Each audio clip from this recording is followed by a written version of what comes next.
Brad, wag mong i-delay ang pagsasala mo. Dahil ang pagsasala ay isa sa pinaka-importanting gawain na dapat mong gawin. Dahil connection mo yan kay Allah subhanahu wa ta'ala. Oo, nagsasala ka nga ng 5 times a day.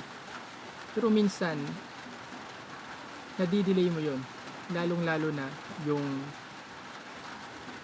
pagsasala sa oras ng Fajr. Dahilan sa kagabi ay hindi ka natulog ng maaga. Dahilan sa paglalaro ng online games, pag-scroll sa social media, at dumating yung araw ng Fajr, yung oras ng Fajr, at nagising ka na lang na natapos na yon. At nakapagsala ka nga pero na-delay. Brad, i-practice mong ang bawat sala mo ay on time. At i-practice mo rin na kapag magsasala ka, kahit malayo yung masjid sa inyo, pumunta ka ng masjid.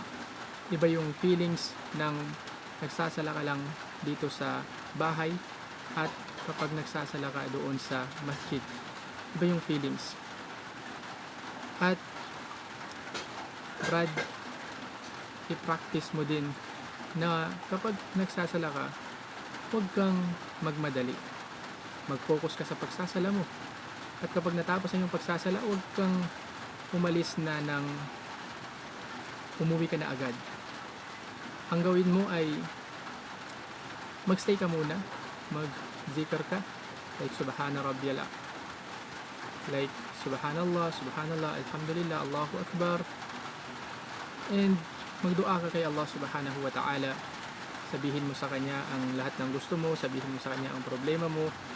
Yun yung essence ng pagsasala, Brad, na humingi ka ng dua kay Allah subhanahu wa ta'ala at humingi ka sa Kanya ng tawad at kausapin mo siya sa kung ano man yung nararamdaman mo dito sa buhay mo dito sa dunya. Kaya